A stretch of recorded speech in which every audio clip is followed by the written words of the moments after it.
안녕하십니까? 네, 오늘은 그 소송 구조에 대해서 실제로 소송이 제기됐을 때 어떤 식으로 그 법원 판사가 판결을 하느냐 그런 소송 절차에 대해 좀 설명을 드릴 텐데요.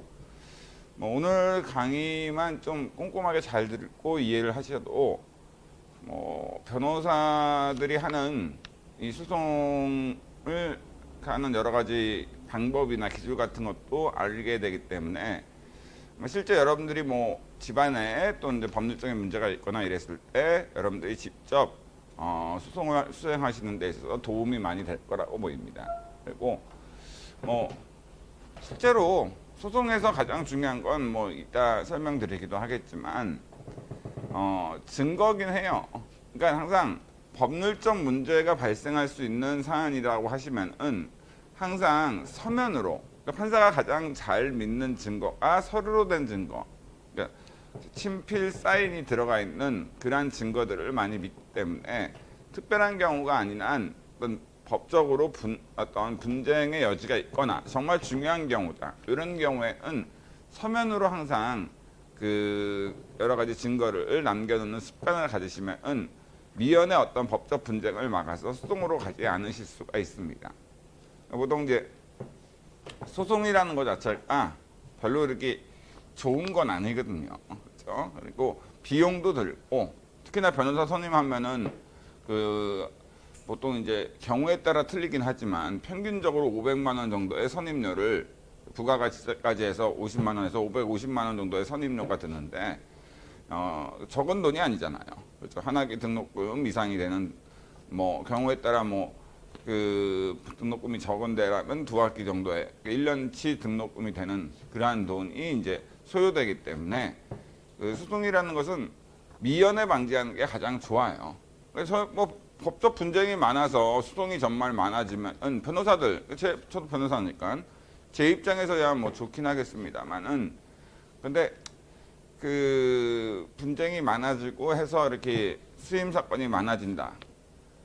변호사들한테는 좋을 거긴 하겠습니다만, 네, 그게 뭐 변호사들한테도 항상 좋다라고 볼 수는 없긴 해요. 근데 어쨌든 간에 같이 한번 소송 구조에 대해서 실제로 소송이 제기됐을 때 어떤 식으로 판사가 어떤 소송 절차를 통해서 그 판결을 내리는가 요거를 한번 살펴보도록 할게요. 일단 A라는 사람이 뭐 민사소송이든 행정소송이든 소송을 제기했다. B를 상대로 법원에. 물론 이제 형사소송, 바로 국가와 국민, 바로 국가라는 법인과 국민이라는 사람 간에 형벌을 부과할 수 있는 권리가 있는지에 대한 다툼에 대해서 제기하는 형사소송은 소송을 제기하는 사람이 검사고 소송의 상대방을 피고인이라고 합니다. 근데 일반적으로 형사소송을 제외한 나머지 행정소송이나 민사소송 같은 경우에는 소송을 제기한 사람을 원고라 하고 소송을 제기당한 사람은 이제 피고라 하죠. 자, 그런데 어쨌든 그 소송이 제기됐다. 그럼 법원은 어제도 잠깐 설명드렸지만 당해 소송이 소송으로서 갖춰야 될 요건, 소송법에 규정된 소송으로서 적법하게 제기되기 위해 갖춰야 될 요건, 소송 요건을 충족했는지 여부를 심리를 해요. 그래서 만약 이 소송 요건이 충족되지 않았다. 그럼 법원은 이거는 소송 요건을 갖추지 못한 부적법한 소송이기 때문에 우리가 심판할 수 없다. 그래서 그 소송 제기한 원고의 주장이 사실인지 아닌지를 따지지도 않고 이제 각하 판결을 내리죠. 그러니까 문전박대죠. 그리고 이제 소송 요건을 갖췄다라고 판단되면 이제 본안 심리, 원고의 주장이 사실인지에 대한 심리를 하게 됩니다. 그러면 하나씩 볼게요. 왜 소송법, 뭐 민사소송법이든 행정소송법이든 이런 소송법에서 왜 소송으로서 갖춰야 될 요건을 요구하고 그 요건을 못 갖추면은 법원이 그 사람의 주장이 사실인지에 대한 판단을 하지 못하고 각하하는, 그러니까 부적법 각하라는 판결을 내리고 문전박대하는 이유는 뭐냐?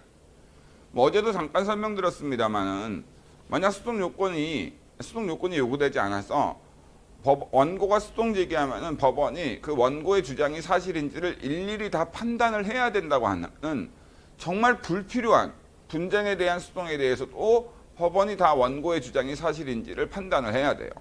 그렇죠? 뭐 헐크랑 아이언맨이랑 싸웠을 때 누가 이길 것인지에 대한 확인 수동 제기했을 때 수동 요건이 바로 요구되지 않는다면은 법원이 그러한 주장이 그러니까 그 사람의 어떤 헐크와 아이언맨 중 누가 힘이 셀지에 대해서 법원이 여러 가지 자료를 통해서 판단을 내려줘야 되는데 이렇게 되면은 정작 정말 중요한 사건에 대해서 집중을 할 수 없을 뿐만 아니라 판사는 한정돼 있는데 그러한 분쟁들은 여러 가지가 많기 때문에 그러한 것들이 수동이 막 제기되면 하루에만 1억 개의 수동이 제기될 수 있고 거기에 대해서 판사 만약 10,000명이라 하더라도 10,000명의 판사가 뭐예요? 하루에 10,000건씩의 판결을 내려야 되는데 하루에 판사가 그 10,000건씩의 본안 판단을 내리는 것은 사실상 불가능하잖아요.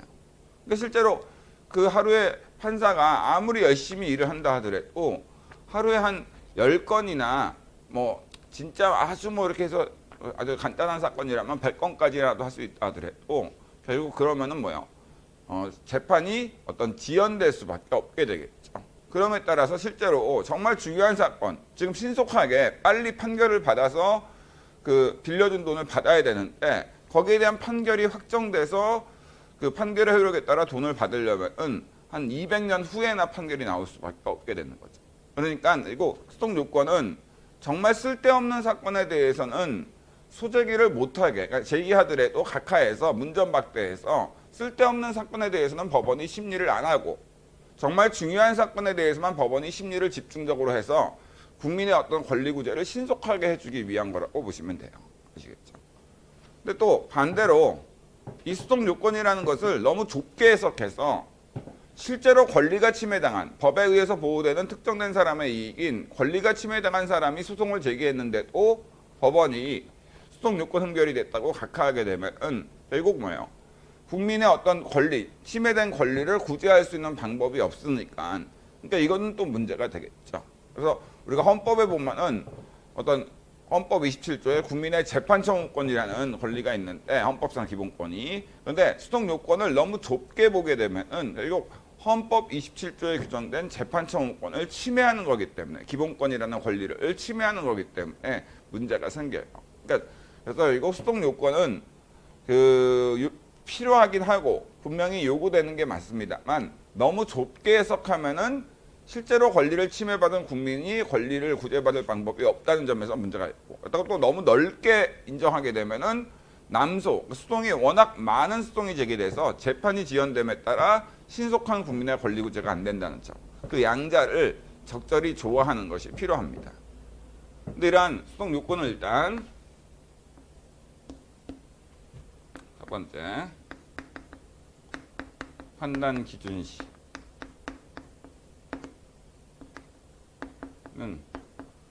사실심 변론 종결시.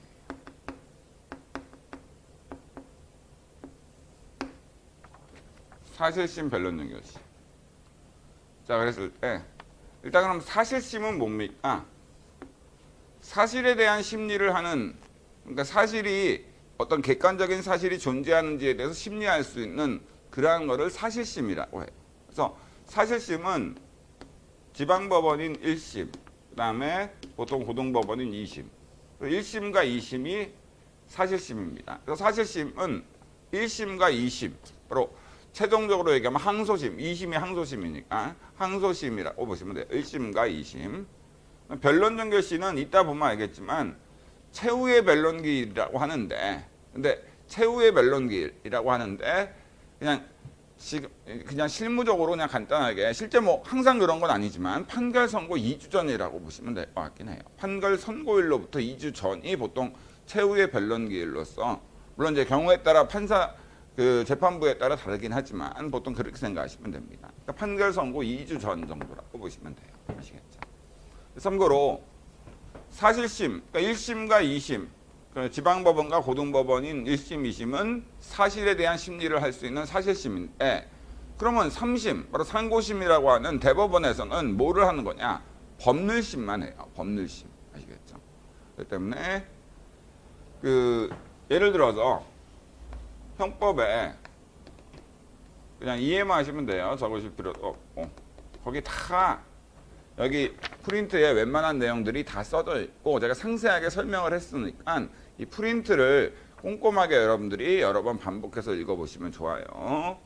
살인을 하면은 사형이나 무기징역 또는 징역 5년 이상을 부과하도록 형벌이 되는데 A가 그 예를 들어서 그 어떤 그 B라는 사람이 이제 죽었는데 사망.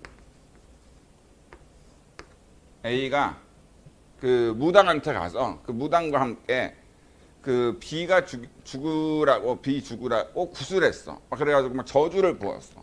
근데 실제로 이제 B가 사망한 거야. 근데 여기에 대해서 이제 검사는 A의 일한 행위가 살인이라는 범죄 구성 요건에 해당한다고 해서 기소 그리고 공소를 제기했다 합시다.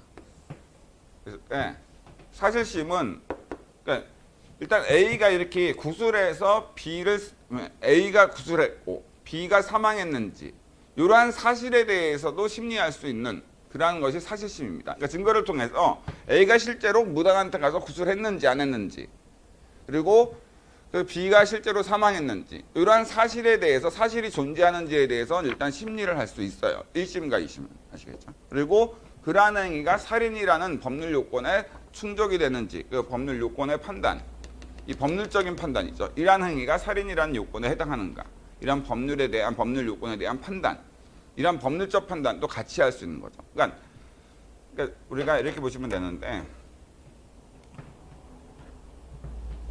이런 부분, 그러니까 실제로 이런 것이 존재하는지 여기에 대해서가 이제 사실이고 그러니까 사실 확정이라고 하죠. 증거를 통해서 사실을 확정하고 그 다음에 살인이라는 요건이 무엇인가에 대한 요건을 해석하고 확정된 사실이 요건에 포섭되는가 이건 이제 적용 판단이라고 하죠.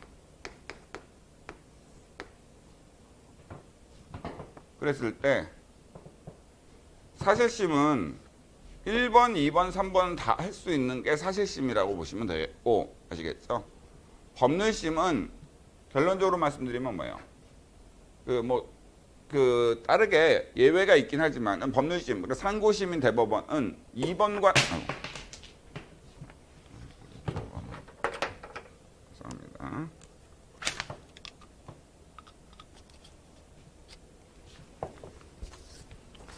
자, 2번과 3번만 하는 이게 바로 이제 법률심이라고 보시면 돼요. 예를 들어서 1심에서 객관적인 증거를 통해서 이 사람이 구술했다는 사실을 확정했고 그 다음에 그 굿이 바로 B가 죽었으면 좋겠다라는 취지로 구술했고 그래서 실제로 B가 사망했다는 사실이 확정됐어. 그리고 이러한 행위가 바로 B라는 사람을 A가 죽인 살인이라는 요건에 충족된다고 해석을 해서 판단을 해서 징역형을 부과했거든요.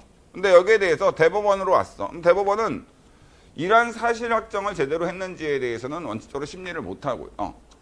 이러한 1심과 2심, 사실심에서 증거를 통해 확정한 사실이 이 법률 요건인 살인이라는 요건에 충족되는지에 대한 해석과 요건 판단만 하는 겁니다. 그럴 때 결론만 말씀드리면 이거 과연 살인이라는 요건에 해당할까 안 해당할까? 인과관계가 없기 때문에 바로 그 요건에 해당하지 않죠. 아시겠죠?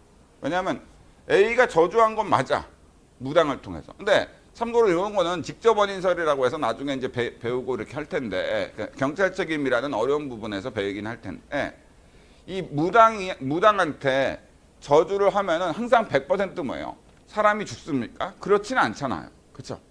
그렇기 때문에 이러한 행위가 100% B의 사망에 어떤 인과관계를 제공했다고 볼 수는 없기 때문에 상당 인과관계를 그렇죠? 그렇기 때문에 결국 인과관계가 인정되지 않으므로 대법원은 뭐예요? 최종적으로 이제 법률적인 판단을 했을 때 이러한 사실심을 통해서 확정된 사실이 이러한 살인이라는 법률 요건에 충족했는지에 대한 법률적인 판단을 통해서 만약 충족이 안 된다고 대법원이 최종적으로 판단하면 이제 무죄 판결이 최종적으로 나오게 되겠죠. 그래서 이것이 이제 바로 이제 그 사실심과 법률심의 차이인데 굳이 여러분들이 이거를 이해하실 필요가 있는가? 설명은 드리긴 했어요. 근데 설명은 드렸지만 굳이 이해하실 필요는 없다. 네. 민사소송법 여러분들 시험 보시는 거 아니니까 그냥 그 책에 사실심이라는 표현이 나오고 법률심이라는 표현이 나올 테니까 행정법 책을 보면은 근데 그게 무엇인가에 대해서만 여러분들이 지금 제가 설명드린 대로 알아두시면 될 것 같습니다. 그러니까 어쨌든 소송 요건에 대해서는 판단 기준 시점이 사실심 변론정 결시. 그러니까 만약 2심까지 갔다면은 최종적으로 본다면 2심 바로 항소심 변론정 결시가 이제 소송 요건 판단의 기준 시점이 돼요. 그러니까 만약 원고가 소송 제기를 했는데 그 소송 제기가 소제기 당시에는 소송 요건을 못 갖췄어. 근데 사실심 변론정 결시를 기준으로 소송 요건을 갖추게 됐다. 그럼 법원은 소송 요건을 갖췄으니까 본안 심리를 해서 본안 판결을 내려줘야 되고 만약 원고가 제기한 소송이 소제기 당시에는 소송 요건을 갖췄는데 사실심 변론정 결시를 기준으로 보니까 소송 요건을 갖추지 못하게 됐어. 그럼 법원은 각하 판결을 내려야 됩니다. 아시겠죠? 그다음에 판단 방법으로 직권조사사항. 판단 방법은 직권조사사항입니다. 무슨 얘기냐? 소송 요건에 대해서는 원피고가 소송 요건을 갖췄다라고 인정하더라도 법원이 직권으로 심리해서 소송 요건을 못 갖추면 각하할 수 있다는 거야. 그러니까 원피고의 주장과 상관없이 법원이 직권으로 심리해서 만약 원고와 피고 모두 원고 적격이라는 소송 요건을 갖췄다고 인정을 하는데 법원이 직권으로 조사해 보니까 원고 적격 못 갖췄다. 그럼 법원은 각하 판결을 내릴 수 있는 겁니다. 소송 요건은 직권조사 사항입니다.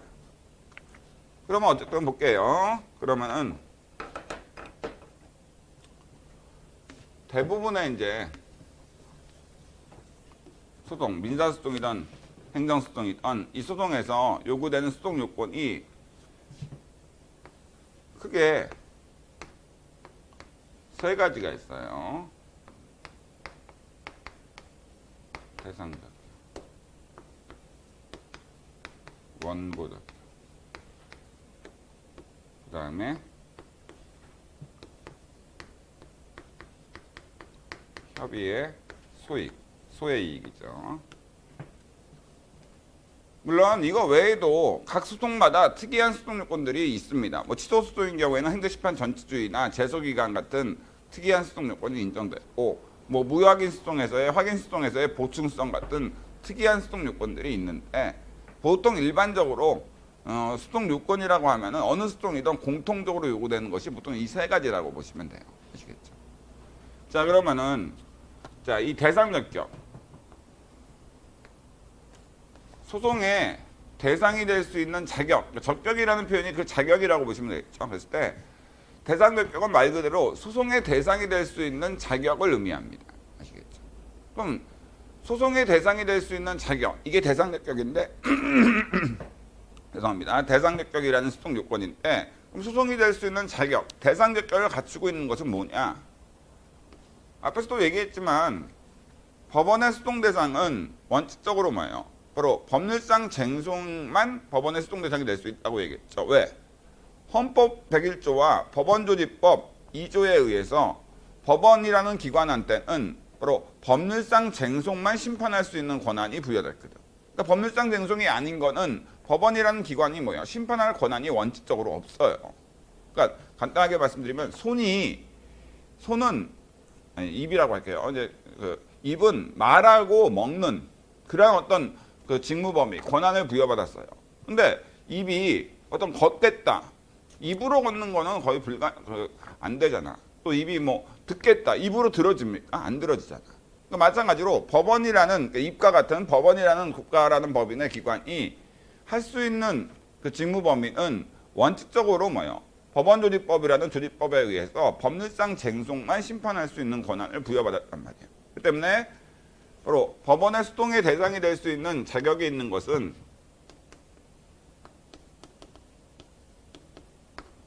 법률상 쟁송입니다. 그렇죠? 근데 이 법률상 쟁송이 무엇인지에 대해서는 제가 앞에서 얘기했죠. 바로 사람과 사람 간의 구체적인 권리 의무 다툼. 이게 이제 법률상 쟁송이라고 했어요. 아시겠죠? 그래서 실제로 그래도 결론적으로 말씀드리면 법원의 수동 대상이 될 수 있는 것은 원칙적으로 사람과 사람 간의 구체적 권리 의무 다툼이다. 바로 법률상 쟁송이다. 그래서 실제 실무적으로 본다면은 이렇게 되겠죠. 법원의 수동의 대상이 될 수 있는 건 권리나 의무나 법적 행위, 바로 권리 의무 변동을 일으킬 수 있는 법적인 행위. 이게 바로 이제 법원의 수동 대상이 될 수 있다고 보시면 돼요. 아시겠죠?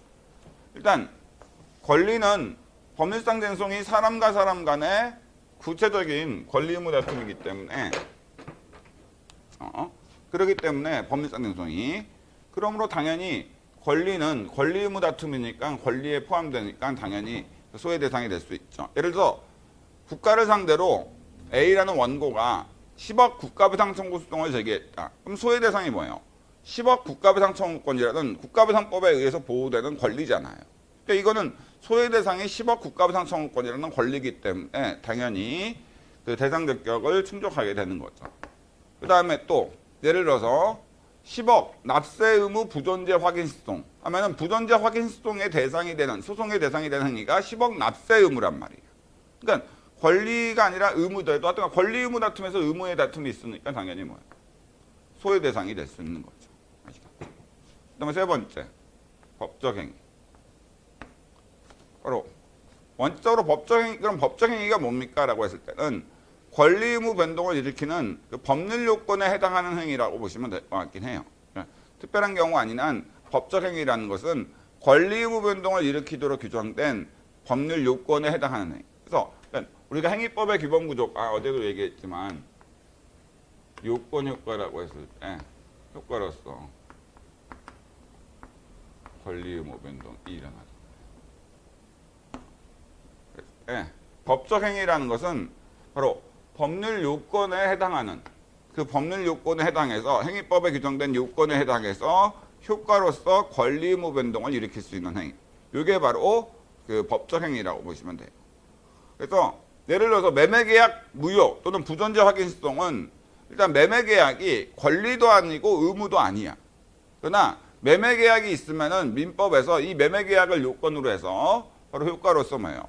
매매대금 지급 청구권이나 소유권 이전 등기 청구권과 같은 권리 의무 변동이 일어나도록 민법에서 매매계약을 그 권리 의무 변동을 일으키는 법적 행위로 규정하고 있거든요.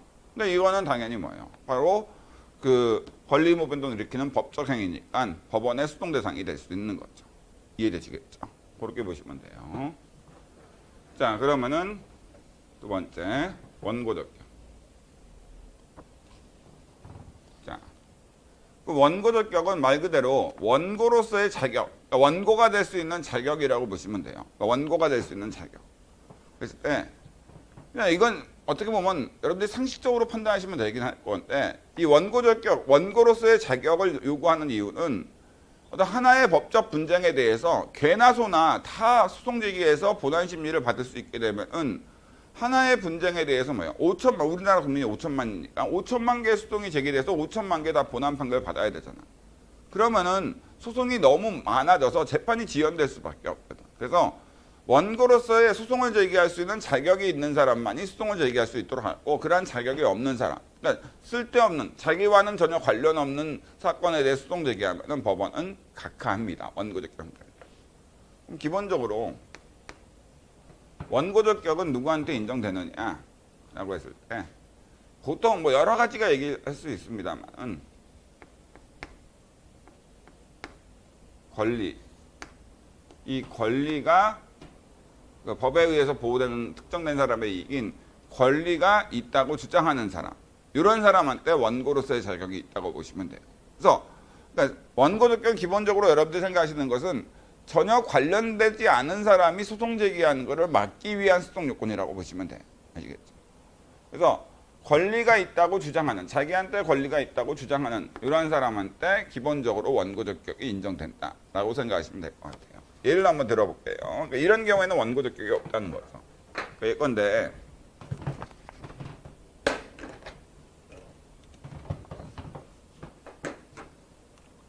A가 B한테 10억을 빌려줘서 10억에 대한 10억이라는 돈을 지급해 달라는 요구할 수 있는 권리가 이제 A한테 있어. A한테. 그리고 B는 10억을 지급해야 돼. 10억이라는 돈을 갚아야 돼. 지급해야 될 의무가 있어. 근데 A가 그 B한테 돈을 달라, 10억을 달라고 요구했는데 B가 돈을 안 주는 거야.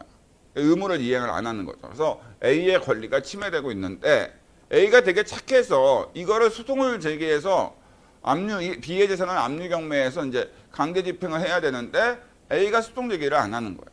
그래서 옆에 있던 C가 잠깐 A와 정말 친한 친구인 C가 원고가 돼서 10억 지급 청구 소송이라는 소송을 피고 B를 상대로 제기했다 합시다. 이해만 해보시면 돼요. 그러면은 일단 이 10억 지급 청구 소송에서 그 소송물, 그러니까 소외 대상은 일단 뭐냐? 아니, 소송물이나 뭐 이런 거는 뭐 나중에 일단 보고 일단 소외 대상 능력이 충족되는가라고 봤을 때 이때 소외 대상은 10억 지급 청구권이라는 권리가 소외 대상이거든요.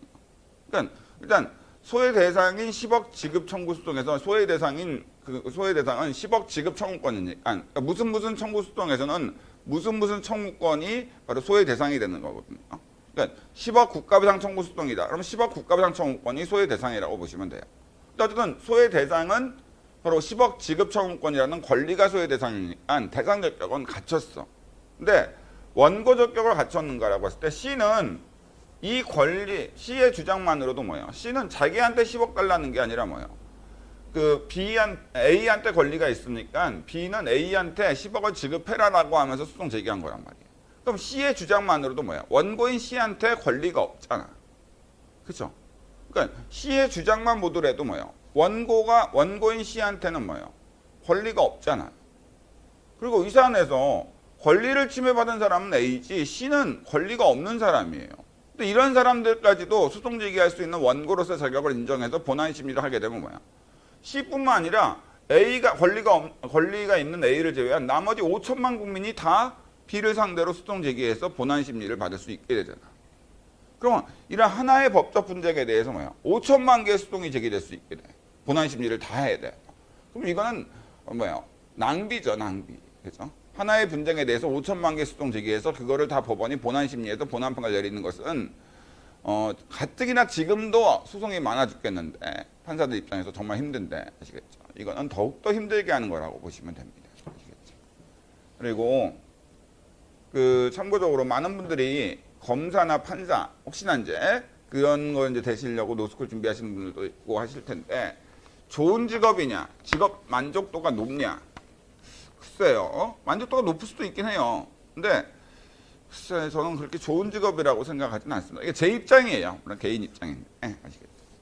그러니까 왜 그러느냐? 첫 번째로 그러니까 제 느낌상으로는 그랬어요. 뭐 그렇지 않은 분들도 있으니까 이건 적성에 따라 사람이 틀릴 수 있는 거지만 제가 이제 검사한지 하고 그다음에 이제 변호사도 하고 판사 생활은 사실 해본 적은 없습니다. 근데 판사 친구인 친구들이 많으니까 아시겠죠? 근데 얘기 들어보면은 다들 바빠요. 일이 너무 많아. 물론 이제 지방 뭐 영월이나 이런 데 가면은 소송이 뭐 호미반환이나 뭐 소반환 소송 이런 거 빼고는 그렇게 많지는 않으니까 뭐 거기에 일대가 개발돼서 엄청나게 뭐 개발과 관련된 분쟁이 발생하면 모를까. 그렇지 않은 이상 조용한 시골에 있는 지방법원 지원들은 크게 사건이 많지 않으니까 한가하게 지낼 수 있겠지만은 서울 같은 경우나 경기권 이쪽은요 사건이 진짜 많아요. 그러니까 뭐 12시 이전에 퇴근하는 거는 꿈도 못 꾸는 경우가 오히려 많아. 토요일도 나오는 경우도 많고 아시겠죠? 그래서 참 일이 되게 많습니다. 그리고 분쟁이라는 게 그나마 행정직 공무원분들은 나중에 이제 설명드리겠지만 행정이라는 게 장래 사회형성 활동인데 사법은 과거에 발생한 권리 의무 다툼, 법률상 쟁송을 해결하는 활동이다 보니까 이게 좀 보람이 있는 일인가라고 했을 때 보람이 없는 경우들이 더 많아요. 일단 그렇습니다. 실제로. 그러니까 실제로 굉장히 업무가 가중돼 있다. 뭐 5급 시험 붙으면은 또 업무가 가중되지 않습니까? 옛날에는 진짜 가중되는 게 많았지만 그거는 여러분들이 사실 선택할 수가 어느 정도까지는 선택이 가능해요. 업무가 좀 가중되지 않은 이런 그 부서로 지원을 하시거나 하시면은 충분히 6시에 우리가 퇴근할 수 있는 정시에 퇴근할 수 있고, 또 요즘에 업무가 많은 부서도 뭐 국감이나 이런 특별한 사안이 아닌 이상은 6시에 보통 퇴근하게 해줍니다. 아시겠죠? 저는 그래요. 그래서 어떤 자 쓸데없는 얘기를 했습니다만, 원고 적격에서는 이렇게 원고가 그 수동적인 원고한테 그 권리가 없다, 바로 주장하는 것 자체만으로도 원고한테 권리가 인정되지 않는다고 판단되면 법원은 그 각하를 합니다. 아시겠죠? 원고 적격 경우도. 자, 됐고요. 그래서 기본적으로 하여간 원고로서의 자격, 원고 적격은 정말 쓸데없는 수동을 막기, 쓸데없는 그 원고가 수동 제기하는 걸 막기 위해 요구하는 수동이라고 생각하시면 돼요. 그럼 협의 소익. 협의 소익은 뭐냐? 그리고 이거는 원고 승소 판결을 이제 어제도 설명 간단하게 드렸지만 인용 판결이라 하는데, 인용 판결. 그러니까 원고가 인용 판결 받을 시. 그러니까 원고 승소 판결을 받을 시. 이게 바로 협의 소익입니다. 그러니까 원고가 당해 수동해서 인용 판결을 받는다 하더라도 원고한테 회복된 이익이 없다. 그러면은 그때는 뭐예요? 협의 소익 판결로 각하되는 거예요. 아시겠죠? 왜? 아니 우리가 수동을 제기해서 원고가 수동 제기한 건 인용 판결, 원고 승소 판결을 받기 위한 건데, 근데 원고 승소 판결을 받는다 하더라도 원고한테 회복되는 이익이 없어. 그럼 당해 수동을 제기할 이유가 없잖아. 그러니까 당연히 이런 쓰잘데기 없는 수동은 뭐예요? 법원이 분쟁을 해결하다 하더라도 원고한테 회복되는 이익이 없는데 굳이 이거를 뭐예요? 시간을 투자해서 법원이 뭐예요? 본안 판결까지 내릴 이유가 없잖아. 그러니까 협의 소익 판결로 법원은 각하합니다. 그러니까 원고가 당해 수동에서 인용 판결을 받는다 하더라도 원고한테 회복되는 이익이 전혀 없다. 그러면 협의 소익 판결로 각하돼요. 그러면 협의 소익이 없는 경우가 어떤 경우냐? 그냥 우리가 일반적으로 취소 수동에서 예를 든다면은 그냥 뭐 적지 않고 한번 한다면 불합격 처분 취소 수동에서 원고가 불합격 처분 취소 판결 받으실 이건 뭐예요? 합격하기 위한 거 아니겠습니까? 그런데 불합격 처분 취소 수동 도중에 그 다음에 시험에 최종 합격 처분이 나왔어. 그러면 이미 불합격 처분에 대한 취소 판결 나오지 않더라도 이미 합격이 최종적으로 됐단 말이에요.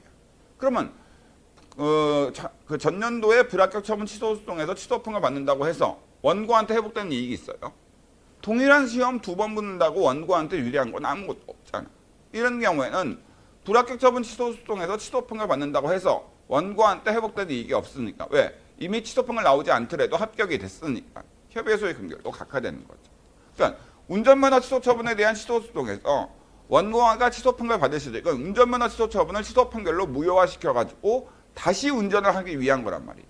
근데 운전면허 취소 처분에 대한 취소 수동에서 서울지방경찰청장이 운전면허 취소 처분을 직권 취소해서 바로 그 운전면허 취소 처분이 소멸됨에 따라 이미 취소 판결 나오지 않더라도 운전할 수 있게 됐어.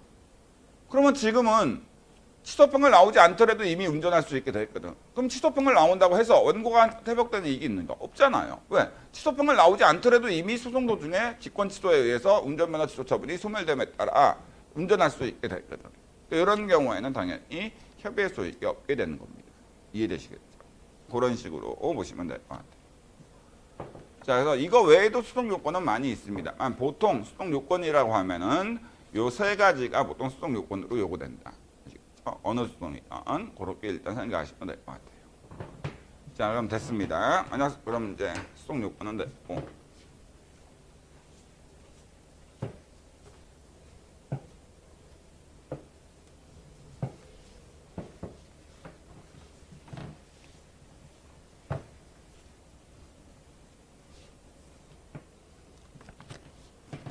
여러분들이 그 5급 공채를 이제 준비하시는 게 좋은 게, 5급 공채 시험에 붙으시면은 뭐 다 아시는 바와 같이 시험에 한 번에 붙으니까 그야말로 고위공직자가 된다는 건 다 아시고, 그리고 특별한 사정이 없는 한 5급 시험, 공채 시험에 예전 행정고시죠. 이 시험에 붙으면은 중앙부터 국장까지는 특별한 문제가 없는 한 간다. 승진이 잘 된다는 얘기죠. 그렇죠? 그리고 이제 뭐 실장이나 이런 위로도 더 갈 수도 있는 건 당연하고. 근데 그거는 조금 어떤 정치적인 여러 가지 상황이나 그 운이 좀 작용하긴 해요. 어쨌든 간에 굉장히 고위직까지는 당연히 보장돼 있다. 실제로 죄송합니다. 시험 한번 붙어가지고 이런 식으로 이렇게 쫙 고위직까지 보장돼 있는 시험은 지금 남아있는 유일한 시험이라고 보시면 될 것 같긴 해요. 아시겠죠?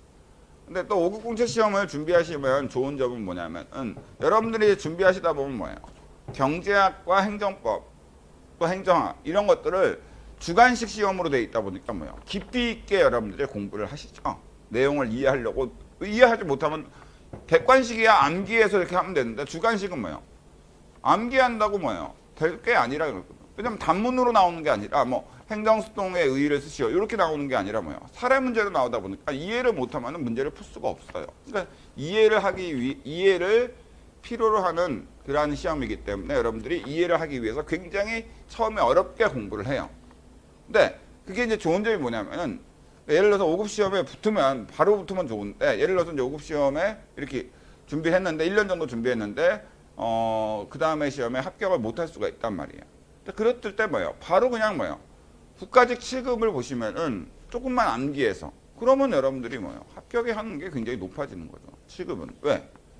일반적으로 경제학이나 행정법이 굉장히 어려운데 이 부분에 대해서 뭐예요? 여러분들 이미 이해가 되신 상태야. 어떻게나 뭐예요? PSAT도 잘 하시잖아. 그러니까 그렇기 때문에 실제로 뭐예요? 5급을 준비하시면은 한마디로 이게 우리가 5급에 붙는 게 당연히 목표긴 한데 만약 안 된다 하더라도 뭐예요? 7급을 바로 시험 봐서 붙을 확률이 매우 높아진다는 거죠. 아시겠죠? 처음부터 7급을 준비하신 분보다 여러분들이 훨씬 더 유리하다는 얘기입니다. 아시겠죠? 그러니까 우리가 배수진이 그러니까 있다는 얘기죠. 그러니까 이거 안 되면 끝이야. 이거는 아니 옛날에는 이렇게 됐는데 지금은 뭐야?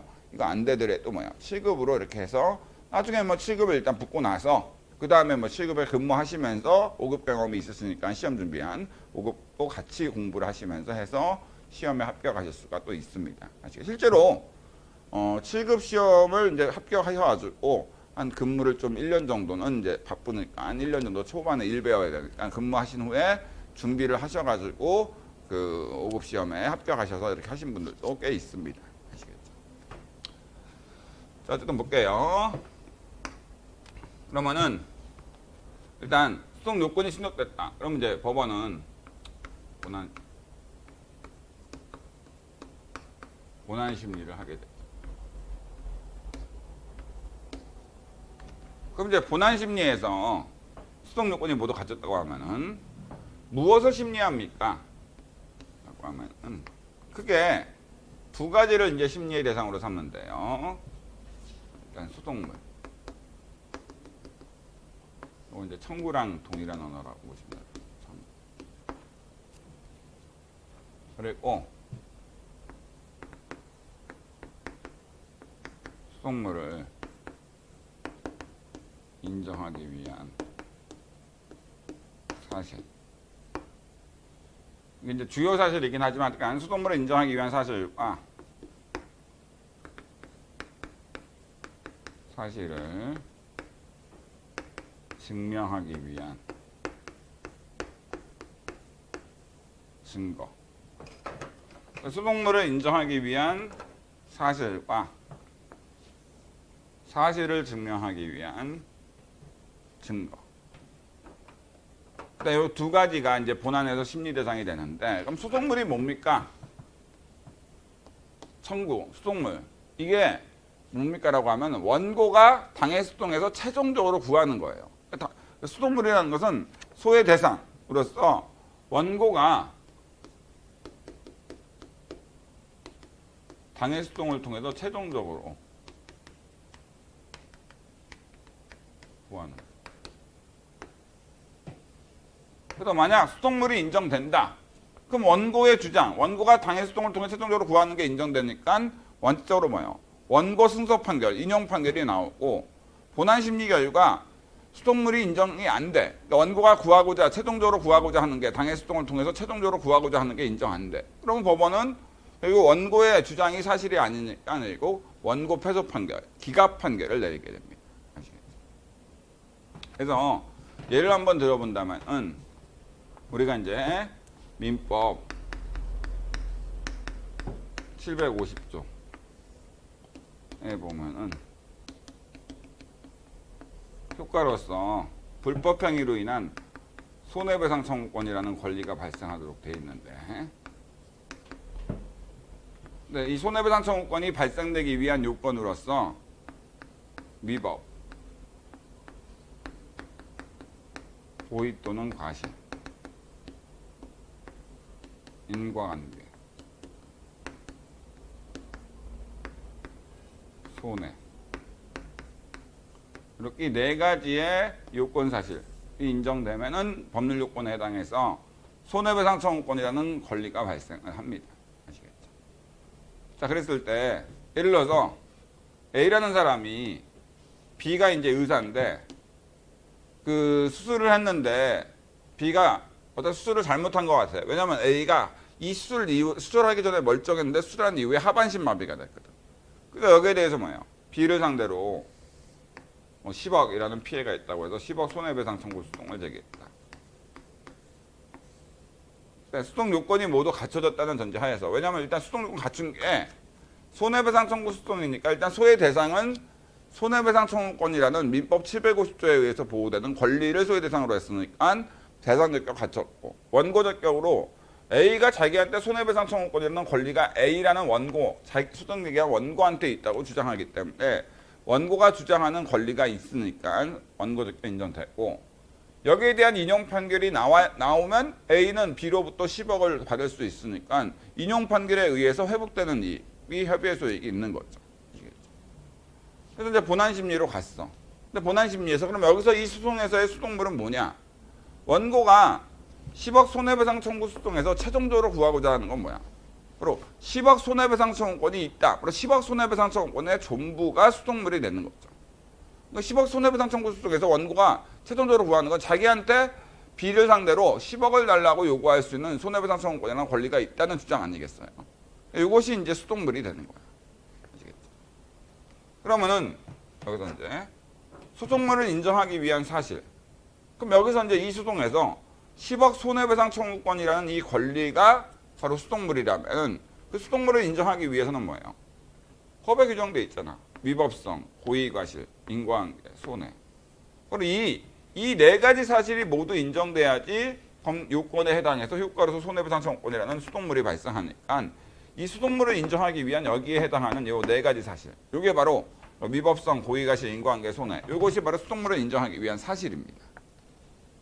그리고 사실을 증명하기 위한 증거라고 했는데, 이때 증명이라는 것은 판사가 증거를 통해서 당해 사실이 존재하는지에 대해서 100% 확신을 얻는 걸 증명, 입증이라고 해요.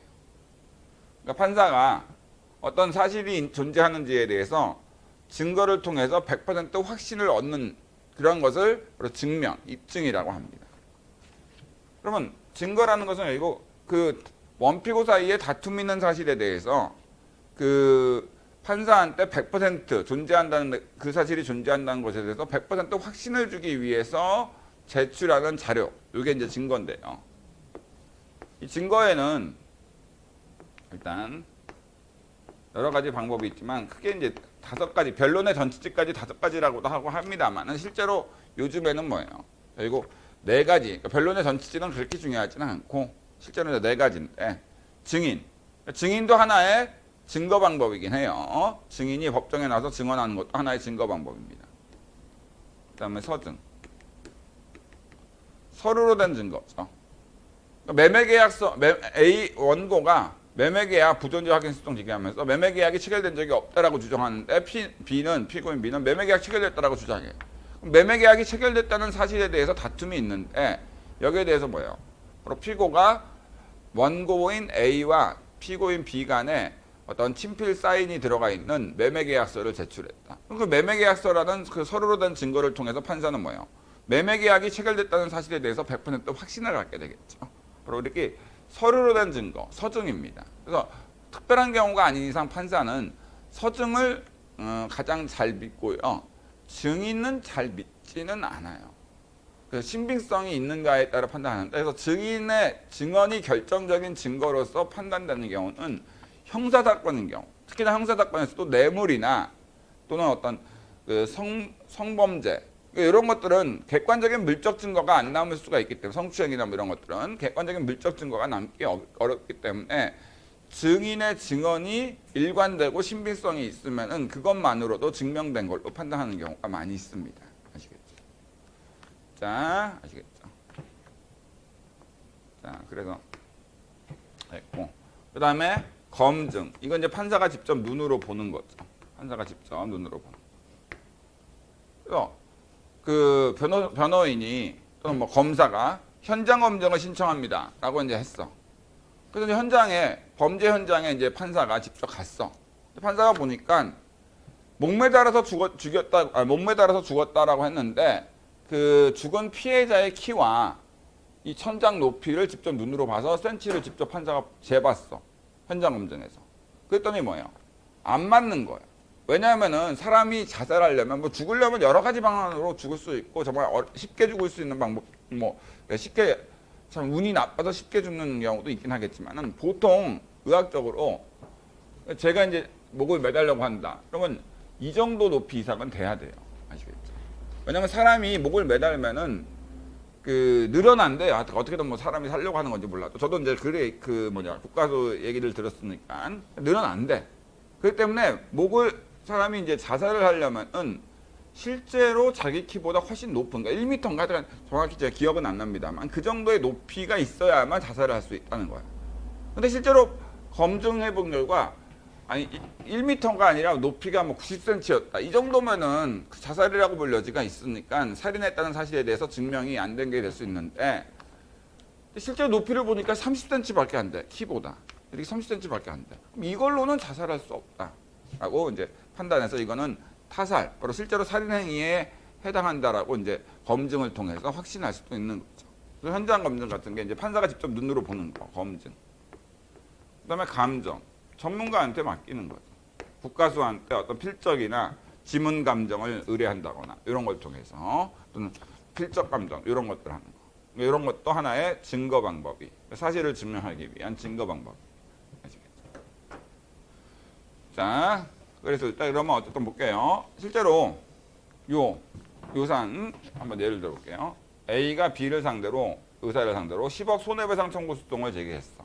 그럼 이제 소송물은 10억 손해배상 청구권의 존부가 소송물이고, 그 소송물을 인정하기 위한 사실은 여기 손해배상 청구권이 인정되려면 미법성, 고의가실, 고의 또는 과실, 인과관계, 손해가 인정돼야 되겠죠. 그리고 증거야 뭐 이렇게 됐습니다. 어쨌든 볼게요. 그러면 일단 소송물에 대한 심리 절차.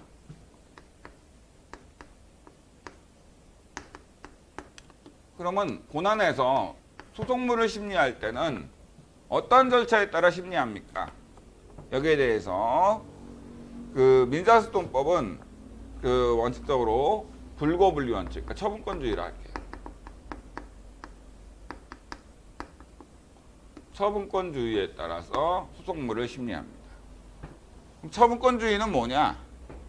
법원은 원고가 구하는 소송물에 대해서만 심리할 수 있고 원고가 구하지도 않은 소송물에 대해서는 심리 판결할 수 없다.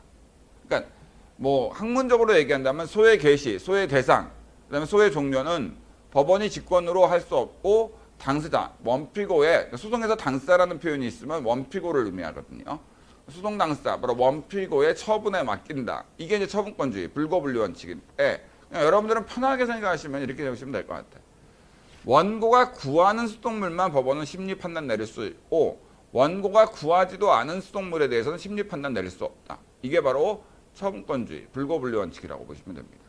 예를 들어서 원고가 지금 이 사안에서 10억 손해배상 청구 소송 제기했어. 근데 법원이 본안 심리한 결과 실제 진실은 여러 가지 증거에 의해서 진실을 보니까 30억 손해배상 청구권이 있는 거야. 진실은 30억 피해가 있어. 그래서 법원이 원고가 10억 손해배상 청구 소송 제기했는데 법원이 30억에 대한 30억 손해배상 청구권이 있으므로 피고는 A한테 30억을 지급해라라는 판결을 내릴 수 있는가? 못 내려요. 아시겠죠? 그거는 처분권주의에 반합니다. 왜? 원고는 10억 손해배상 청구권이 있다. 10억만 지급해달라고 구했는데 법원이 원고가 구하지도 않은 나머지 20억에 대해서까지 판결을 내리는 것은 원고가 구하지도 않은 소송물에 대해서 판결을 내리는 거기 때문에 처분권주의에 반합니다. 아시겠죠? 자, 그렇게 보시면 돼요. 그러면은 이거는 가능합니까? 원고가 10억 손해배상 소송 얘기했는데 실제로 그 증거를 통해 진실을 발견해 보니까 7억 정도에만 권리가 인정돼. 7억 정도에 대한 손해배상 청구만 인정돼. 이랬을 때 법원이 10억 중 7억만 인용하는 것이 가능합니까? 이건 가능해요. 왜냐? 원고가 10억을 구했다는 것은 10억 손해배상 조건이 있는지만 심리해달라는 게 아니라 원고의 그 소송물 내에는 10억 손해배상 조건이 있다라는 걸 심리해달라. 단지 10억이 아니래도 그 밑에 있는 금액이 있는지도 심리해서 있으면은 인용해달라고 구하는 게 원고의 소송물 내에 포함되어 있기 때문에 당연히 그거는 처분권주의에 반하지 않습니다. 아시겠죠? 그래서 원고가 구하는 소송물에 대해서만 법원은 판단 내릴 수 있다. 참고로 왜 처분권주의라는 게 민사소송법의 대원칙으로서 왜 처분권주의라는 게 소송물 심리 절차로 인정되는가? 진실은 30억 손해배상 조건이 있는데 원고가 10억만 손해배상 소송 얘기했다고 해서 진실과 상관없이 그냥 원고가 구하는 10억에 대해서만 인용 판결을 내릴 수 있고 원고가 구하지도 않은 소송물에 대해서는 왜 심리 못하도록 하느냐? 왜 처분권주의가 인정되느냐? 이것도 뭐예요? 결국 신속한 재판을 위한 그런 거라고 보시면 돼요. 신속한 재판. 왜? 만약 처분권주의가 적용이 안 되게 되면은 그러면 법원이 원고가 소송문에서 소송물로 구하지 않더라도 법원이 직권으로 조사해가지고 어떤 소송물이 인정되는지 심리해서 다 일일이 판결을 내려줘야 돼. 그럼 어떻게 돼요? 판사의 부담이 가중되니까 하나의 소송 사건에서 10시간이면 처리할 사건이 뭐예요? 원고가 구하지도 않은 소송물에 대해서까지도 심리 판단 내려줘야 되니까 뭐예요? 바로 뭐예요? 30시간으로 늘어나. 그러면 지금도 대법원 판결까지 민사사건에서 복잡한 사건인 경우 대법원 판결까지 확정되려면 뭐예요? 5년 정도 걸리는데 여기서 뭐예요? 바로 3배나 5배 정도가 늘어나게 되고 뭐예요?